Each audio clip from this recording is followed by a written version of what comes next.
Hi everyone, I'm Jen and I'm so glad you're here. Today, let's geek out about everything I read in January. We'll cover my picks for recommendations and what you can safely pass on. This is my 2025 reading journal, and so we're going to open it up here to my spread for January,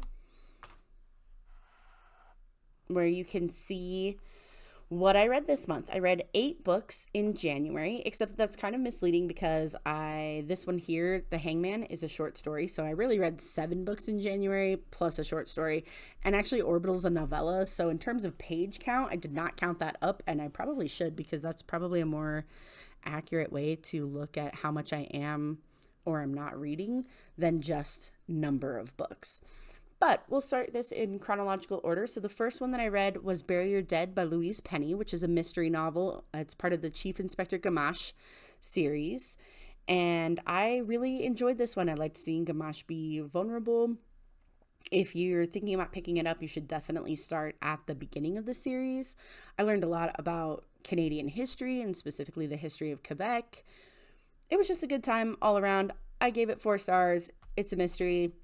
I really needed a cozy mystery, plus seeing Quebec covered in snow, or I guess not seeing it, but reading about Quebec covered in snow when it was really cold here as well, just was a good amount of fun. It very much hit the spot and got my reading for the year off to a good start with something I know I love, because one of my goals was to revisit favorite characters instead of always chasing the next new thing or best thing. Like, I have found that I like this series, so why am I not prioritizing reading it? And I did prioritize reading it. So I read number 6 this month, and I guess I can skip ahead here. And the 4th thing I finished this month was a short story that is labeled in a lot of things as Inspector Gamache 6.5 because it is a short story. This one I only gave 3 stars to. I found that Gamache is way better in long form. They are very slow mystery novels where characterization is a big part of it, and the sort of coziness of sitting by the fire and reading and being around other people and the lives of the villagers in Three Pines are very much a part of the story. And because this was such short form as a short story, none of that stuff was there, and I really missed it when it was gone. When I only really had the mystery to look at, I missed it. So it's not that it's a bad short story, it's just that it's missing all of the things for me that make the novels special.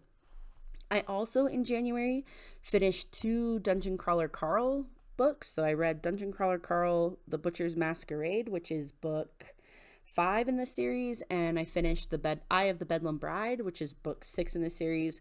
I gave both of them 4 stars. I'm really enjoying Dungeon Crawler Carl. It's kind of a guilty pleasure. My husband and I have been listening to it together in the evenings. He has read all of them, so for him it's a re-listen, but for me it's a first read. And I've just really been enjoying having that escapism and seeing Carl's perspective on all of the things that are happening to him in this game. And it's a fun exploration for me of like the unbreakability of the human spirit as he deals with all of the challenges in the dungeon. So very much not particularly literary in your reads, but a very good time. And I have been consistently having a good time with these. And I finished 2, and now I have to wait for book 7 to come out on audio, which it will do in February. Also in January, I finished Atalanta by Jennifer Saint. I had read Ariadne toward the end of the year in 2024 and then picked up Atalanta in 2025. And I really enjoyed going into this one. It's a mythology retelling, obviously, of Atalanta's story. And even though I teach a Greek mythology unit every year, I did not know very much about Atalanta. And I can't say for certain how much of this novel is true to our sources and our existing stories about Atalanta, and how much is the author retelling and playing with this story. But I also found that there's not a required threshold of mythology knowledge to come in and appreciate this. So if you know mythology, you're going to be fine. It's a good story. It's a very interesting story about womanhood and what makes a woman valuable, especially when Atalanta does not originally want the whole husband kids thing, and she's a devotee of Artemis, so who forbids those kinds of things. I did not know that Atalanta was on the Argonaut. Like, I know the story of Jason and the Argonauts, or at least some of the story of Jason and the Argonauts, but I did not realize she was there. And again, I don't know if that's the author's invention, but I don't think it is. Anyway, I very much enjoyed this as a mythology retelling, and a bit of light sort of fiction. The other thing I finished in January, or the next thing I finished in January, was The Adventures of Huckleberry Finn by Mark Twain, which technically is a series, Tom and Huck #2, because The Adventures of Tom Sawyer is the first book in this series, which I have never read. I had read Huck Finn before. I read it in high school when it was assigned to me, but one of the things I'm trying to do is go back and reread some of those things that I don't remember, or in some cases possibly have a negative impression of, simply because somebody made me read it. Like, as an English teacher myself, I'm really sensitive to the idea that I want my kids to enjoy literature, which means I need to make them read literature. You can't enjoy it if you don't read it. But I'm also aware that by the very fact that I make them read the literature, now I'm that person in their life that is forcing them to do it, and they may not enjoy it. And so there is that kind of catch-22 of, I need you to read it and read it well so that you'll get the things about it that are fun and delicious and make good literature so worthwhile. But also, by forcing you to do that, you're going to hate it because I'm forcing you to read it, and forcing you to read it that deeply when maybe you don't want to. Anyway, so as my adult self, I'm trying to go back to some of those things. And so I read The Adventures of Huckleberry Finn, which was originally published in 1884. It was a good time for me. I definitely appreciated it much more as an adult reading it, or at least as someone who was reading it in my own free time and reading it because I wanted to. It was fun to note the literary devices and things, the archetypes that are in there that I hadn't paid a lot of attention to previously as my younger self. Like, I'd like to think that I was a very mature high school student. Wouldn't we all like to think that about ourselves? But my big memory of this is the use of the N-word to describe Jim. And like, that's really the only thing that I remember, which is not the point of Huckleberry Finn.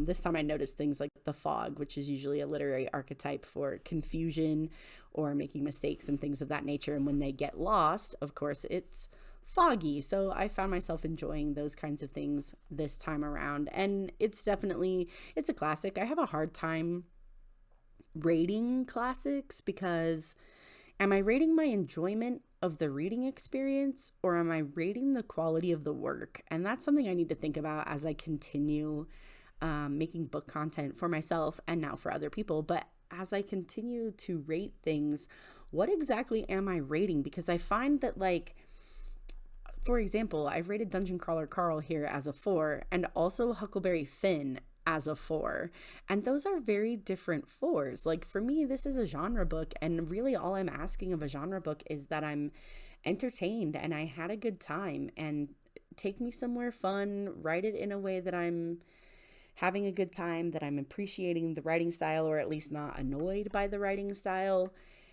and it's going to be a good time, and it's going to be a 4. Versus over here, this is less about my enjoyment of reading the thing and my recognition of the quality of the thing. And classics for me that get 5 stars have both of those. I recognize that the quality of the work is really great, and also my enjoyment of reading it is really great. And so this is about the quality and not necessarily my enjoyment.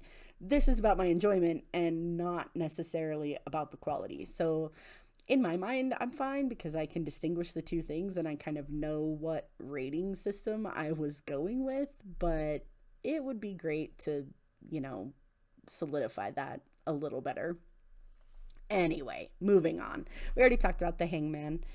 One of the other things I finished in January was Agatha Christie's Mystery of the Blue Train. which I keep wanting to call Mystery on the Blue Train, but it's Mystery of the Blue Train. And then every time I go to type it into Storygraph or Goodreads to record my progress, it's like, we can't find that book. It doesn't exist because the preposition matters, apparently. Anyway, I gave this one 3.5 stars. I really enjoyed the mystery, but I'll forget it. By the time I'm trying to do this at the end of the year and wrap up and think about what are the best books I read this year, I will have completely forgotten the plot to this book. It was good. I enjoyed it while I was reading it, but it's not going to last. It's not going to stick with me. And that's kind of where it is. I think that extra 0.5 star, so I gave it 3.5. I think that extra 0.5 star is just in recognition that it's Agatha Christie and it's Hercule Poirot, and that those are classics in and of themselves, even if a very different genre than Huckleberry Finn. It was my first time reading it, though. It was a good time. I picked it up, I think, on a sale for audiobooks, so I just was trying to get through some of those things that stress me out when they sit in my library for too long. The last thing that I read this month was Orbital by Samantha Harvey, and you can see that I gave it 2 stars. I had seen some reviews of this that were fairly negative, including one by Elizabeth over at Plant-Based Bride. I'll link her video up here.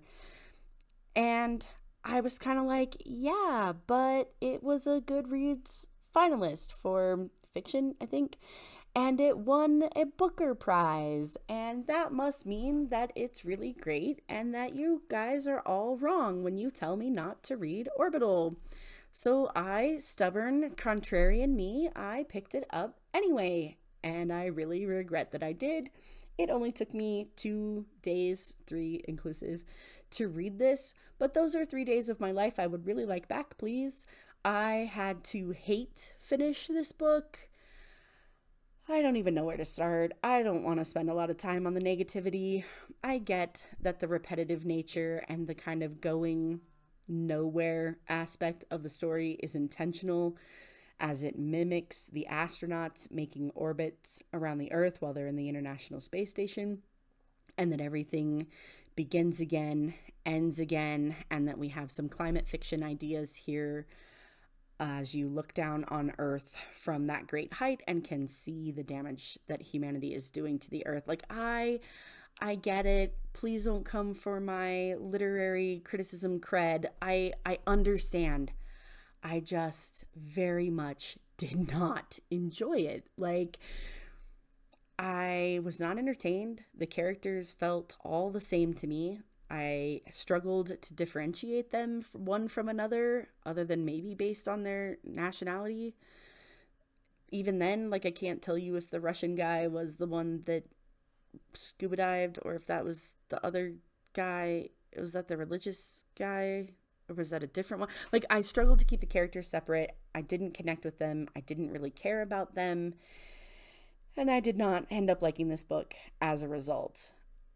So it ended up at 2 stars. With all of that said, if you were going to pick up anything out of my January list, I would very much recommend starting with the Louise Penny series. And this will come up over and over again because it is one of my goals this year that I read more of those books in the series. There are a lot of them now, and I'm only on book 6, and I only read 1 last year. So I'd like to read more of them, so I'm sure that we'll see Louise Penny pop up more and more.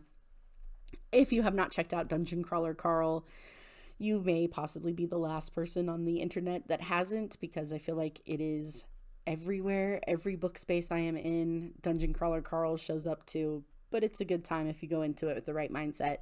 If you're going to pick up anything, I would really recommend Atalanta. It was a good time, a good mythological retelling that also added something to the story and had things there for a modern reader and a modern perspective in terms of childhood and who has children, and also just getting back into some of those mythology stories that for me I don't revisit every year. Like, I reread the Odyssey with my kids, my students. I reread certain other, like, Labors of Hercules, things of that nature with students, but I don't do Jason and the Argonauts, so it was fun to kind of revisit that story. And if you're going to skip anything, please listen to me and skip Orbital And don't be like me and say, oh, but it won a Booker Prize. Oh, but it was a Goodreads finalist. Oh, it must be great and she just must be wrong. Or I don't know, guys, read it and tell me, am I wrong? What did I miss? I have no idea. And so if you really loved or really disliked any of these books, I'm happy to hear your opinion, especially if you can recontextualize some of my experiences with the books that I didn't enjoy. Before you go, leave me a comment to let me know your thoughts on any of these books, again, including to recontextualize Orbital for me. I'm also curious to know, what were the best books you read in January? Thanks for geeking out with me today. Let's hang out together again soon.